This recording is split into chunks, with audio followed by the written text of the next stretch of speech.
Today, I'm going to read the 5th letter that John composes out of the 7, and the start of Revelation chapter 3. This letter goes to the church in Sardis. To the angel of the church in Sardis, write, "These are the words of him who holds the 7 spirits of God and are the 7 stars. I know your deeds. You have a reputation of being alive, but you are dead. Wake up, strengthen what remains and is about to die. For I have not found your deeds complete in the sight of my God." Here in these verses, we do obtain another image description of Jesus as the one who holds the 7 spirits of God and the 7 stars. We also see here that the church at Sardis is not doing very well within their belief and faith.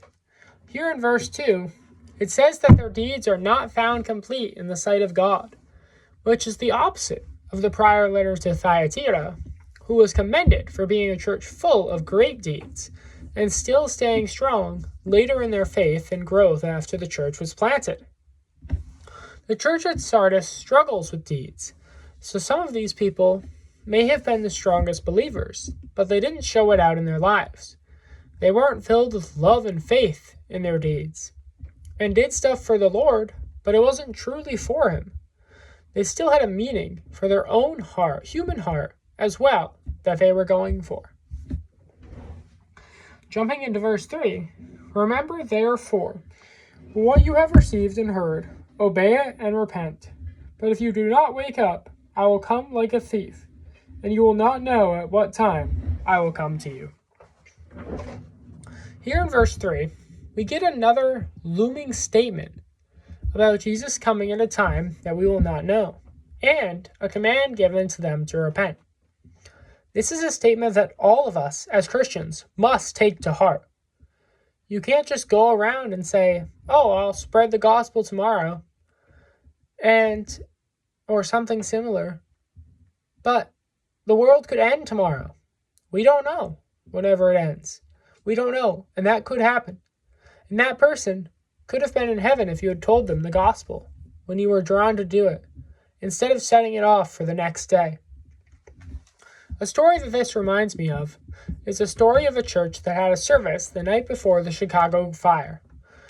That was led by Dwight L. Moody, and during the service at the end, he decided that he didn't push for a direct decision from the gospel that night to all the people within the congregation, and decided that he was going to build on his points and share fully the next week and push for people accepting Christ.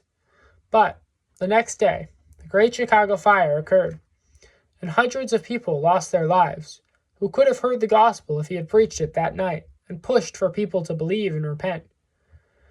This is a story that shows us that we must press on for the gospel on the day that we feel the urge to push it, as we never know what might happen the next day. Something could happen to the person that God is calling us to reach out to, or the world could end. We never know. So why wait? Spread the gospel whenever you can, and to people that you are being called to tell it, as soon as you get that urge. Jumping back into the passage, reading verses 4 and 5, "Yet you have a few people in Sardis who have not soiled their clothes. They will walk with me, dressed in white, for they are worthy. He who overcomes will, like them, be dressed in white. I will never blot out his name from the book of life, but will acknowledge his name before my Father and his angels." These verses at the end of the letter talk about how Jesus will acknowledge those who will overcome and those who have not soiled their clothes with sin. These people he sat with will be acknowledged before God and the angels. And this is something that we should all strive for. The acknowledgement of Jesus to God about how in our lives we overcame sinful desires and wills that the devil pushed on us and kept our white robe clean for him. The book of life, also mentioned in verse 5, is the book that every believer's name will be written in. When you die, if you die before the rapture comes, then once you get to heaven, if your name isn't written in the book of life, then you cannot enter in. That is how you enter into heaven, is your name is written in the book of life. Closing this letter out, In verse 6, we have the same statement.